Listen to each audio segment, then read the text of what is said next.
here's another thing that could be pitted in that competition. So imagine you had men who could confer benefit and who were incapable of inflicting cost, and men who could confer benefit but were capable of inflicting cost. I think you'd see winners on that side because of that free rider problem. And that ties into what we'll discuss in relationship to the dark triad, because there's some mystery about why women seem to be attracted to these so-called dark triad traits.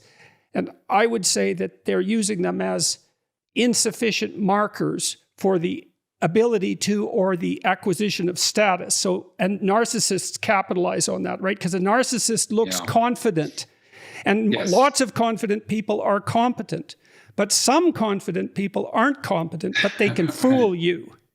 Yes. And then I think the other explanation is that if you had to choose between a benefit conferrer who could punish free riders and one who couldn't, you should pick the former. One who could deal with free riders, who could and would, had the capability to. And so you see this sort of thing. I really like the Disney movie Beauty and the Beast. I think they got it right. And so there's Gaston in that movie, and he's a narcissist, but he has physical prowess. Like, he can't understand why he's not the guy, but he's narcissistic. And then there's the Beast, who's a beast, but he's tameable. And so he can be a benefit conferrer, and he has the capacity to inflict cost. Yes. Yeah. And the two are often correlated in nature. So, like, for example, if you have physical prowess or athletic ability, then you have both the ability to confer benefits, in the form of, say, protection or hunting skills, but also the ability to inflict costs by, Okay, so let's talk about the dark triad then in relationship to agreeableness, because do you want to just tell everybody what the dark triad is first, so that we're all on the same page?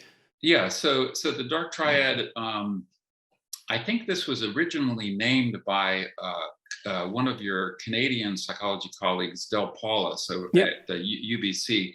And the dark triad originally was three triad, but it's narcissism, Machiavellianism, and psychopathy. So where narcissism is typically marked by a sense of grandiosity, a sense of entitlement. They think they're the most intelligent, the smartest, the most attractive, the most charming, the most skilled, etc. Or in the words of one of my former graduate students, they think they're hot, but they're not. And I think there's a way in which people do have the ability to assess whether that high self-esteem is warranted or not. Because we have even words in our language for things like arrogant, that kind of connote someone who is thinks that they're more beautiful or more intelligent or more capable than they actually are. So that's narcissism. But the entitlement is, I think, a critical component of narcissism, where they feel, I'm so great, I deserve a larger share of the pie, including the sexual pie, when we get to the issue of sexual conflict and sexual coercion. Machiavellianism, that stems from the Prince of, I can't remember how many hundreds of years ago that was written, but it's basically people who pursue an exploitative social strategy. So they are, when we were talking about reciprocity earlier, they will feign reciprocity, feign being good reciprocators, but then they will cheat. And so these are the liars, the cheaters. Right. So if the patriarchy was based on exploitative power, then dark triad personality traits would be adaptively and practically useful and desirable, if that was the case. Yeah, if that was the case. Yes. But, yes. Okay. Now, and that gets complicated, because one of the things your research has indicated is that there is a manner in which women are attracted to people who manifest dark triad traits. Yeah, I would add the qualifier that it tends to be younger women.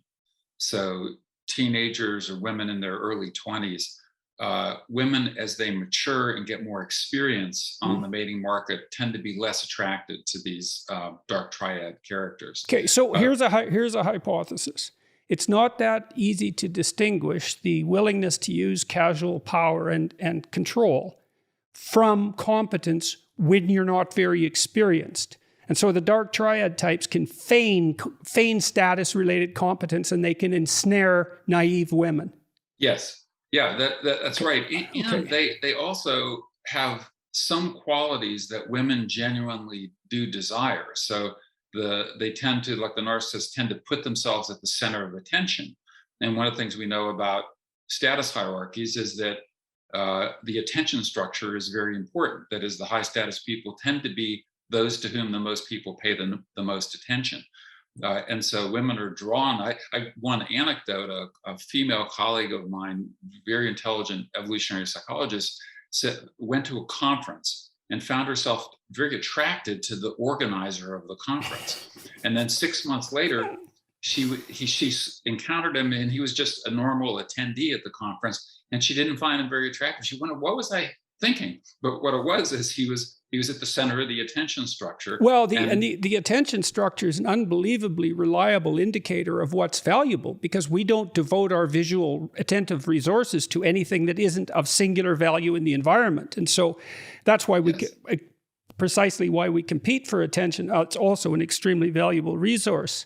Absolutely. So, I mean, a valuable and limited resource. It's finite. And so really at every moment in time, we're making decisions about what to allocate our attention to.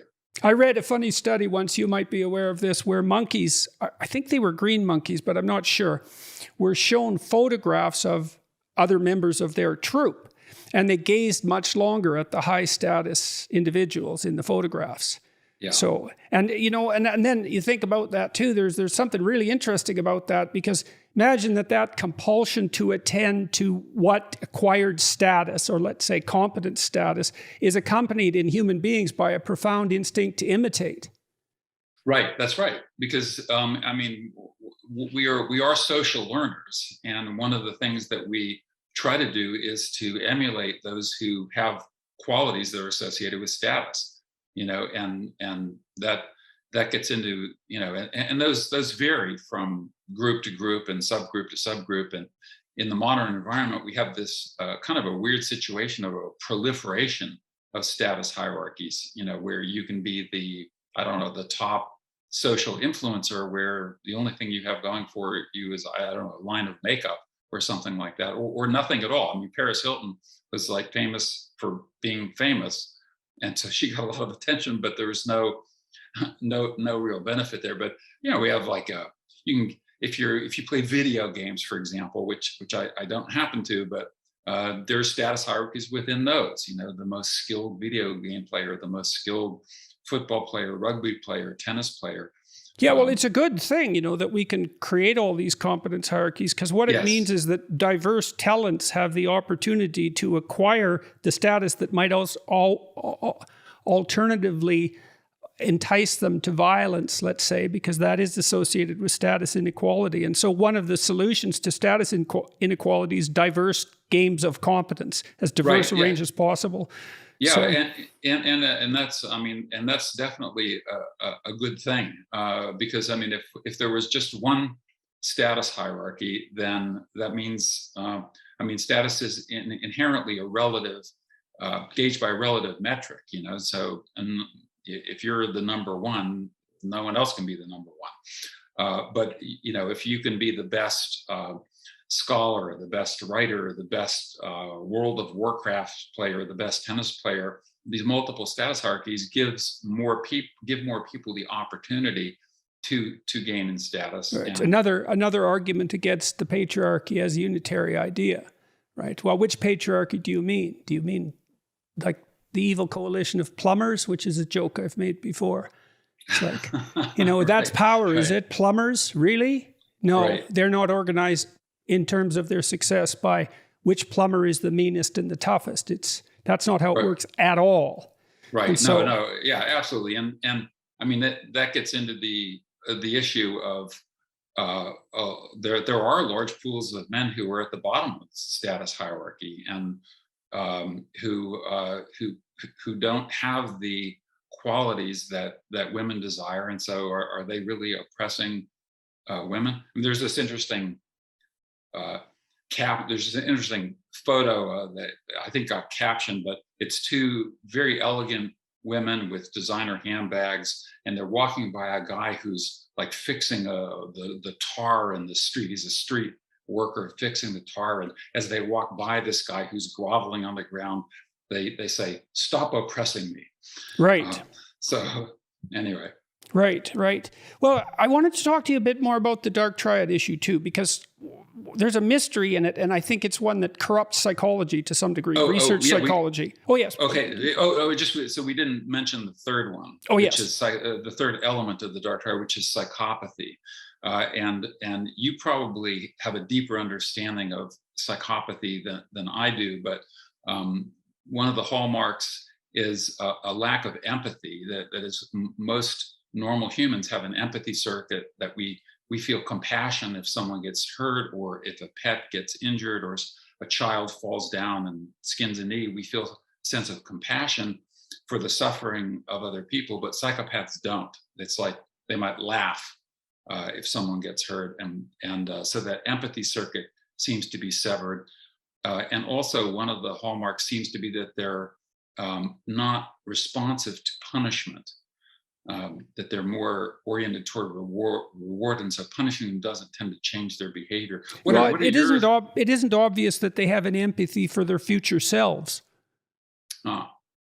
Right. So punishment's like, well, part of the reason that you react to punishment is because you don't want your future self to be punished again, but you have to care about that before that works. Right. Yeah, that gets to the issue of the steepness of future discounting. Yes, exactly. Yeah, they grab for all the gusto right now and don't think about the future consequences.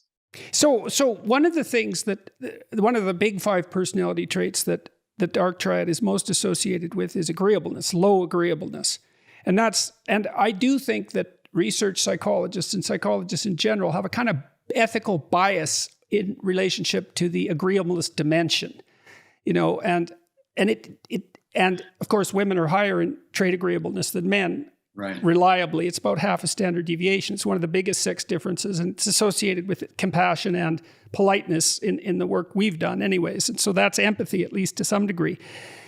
Now the question is, what is the ethical utility of lower agreeableness, right? Because you'd think, well, it would interfere possibly with sharing, right? Because if you're more compassionate, more empathic, you're going to feel the hunger of other people, and you'd be more motivated to care for them, let's say. But it's also possible that low agreeableness has something to do with, well, perhaps hunting prowess. That might be part of it, but it also might be part of the solution to the free rider problem. And so women are in a conundrum with agreeableness, right? Because they need a mate who's agreeable enough so they can bond with them and that will care for their children and that cares in general. But they need someone who's disagreeable enough so that they're capable, let's say, of dealing with free riders. And right. So one way of saying that is agreeable with respect to them, but the potential for being disagreeable with respect to those others when they need to be punished or they need to ward off an attacker. Right, and you could see that that's a real tight line to walk down.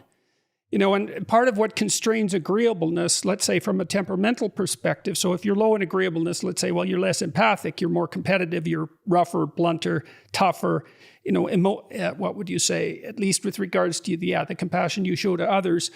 And so what helps modulate that? Well, some of that would be conscientiousness. And so in the dark triad types, you see low conscientiousness as well. Really low agreeable, high conscientious types are quite interesting because you can trust them because they'll do their duty, but they're very blunt and direct and harsh. And that can be helpful as well because they'll tell you unpleasant truths even if they hurt your feelings. So there's some utility in that. So you can imagine that agreeableness can be modified, let's say, by conscientiousness, so that takes the psychopathy edge off it, because low agreeableness and low conscientiousness, that's a rough combination. Yes. And so, because there's nothing constraining it. And so women are attracted to some degree to the lower agreeable types. And I think that accounts for the bad boy paradox that you described, at least in part. And maybe it takes further experience and wisdom on the part of judicious women to see where they can get the disagreeableness that's necessary, but it has to be hemmed in by something like, well, conscientiousness. Right. Other personality traits like conscientiousness. Yeah. I mean, one other reason that I think that women are attracted to the dark triad, at least the younger women, is that they're often risk takers. So they will do things like motorcycle jumping or ski jumping, or take physical risks, speeding in their cars, or and so the kind of daredevil mentality, and women, at least younger women, find that exciting. But I wonder if they confuse that with trait openness. Right, because the open types are going to experiment. They're going to try lots of different things, and that daredevil, I don't care, might be not easily distinguished from the capacity to engage in creative problem-solving pursuits. And perhaps with courage as well. Yeah. So I think courage, and also one of the that people who take risks often in fact have the ability to afford those risks, if you will. So, for example, doing some dangerous athletic feat, if you're not an athletic person, you're going to fail at that. And so, in some sense, some of these daredevil behaviors, I think, are kind of cues that you have the ability to afford to take those risks. But these guys, these high dark triad guys, are absolutely disastrous as long-term mates. So that they might be exciting for sure. I mean, that's why I think that women, as they mature, stop being attracted to these guys, especially if they're looking for a long-term mate, because these are guys, they're the dark triad, they're more likely to cheat. They're more likely to seduce and abandon. They're more likely to engage in deceptive mating tactics. And so they tend to be big trouble when it comes to long-term mating. Yeah, well, it also looks like they value themselves greatly. And, sometimes people value themselves greatly. And so they have high mate desirability in your terminology, or maybe some little corruption of your terminology. And again, I think the dark triad guys mimic that. It's like, I'm so good, I can afford to, distribute my sexual prowess wherever I see fit. And there's some of that happens as men rise in competence hierarchies as well. Well, yes. It happens with women when they rise in their hierarchy.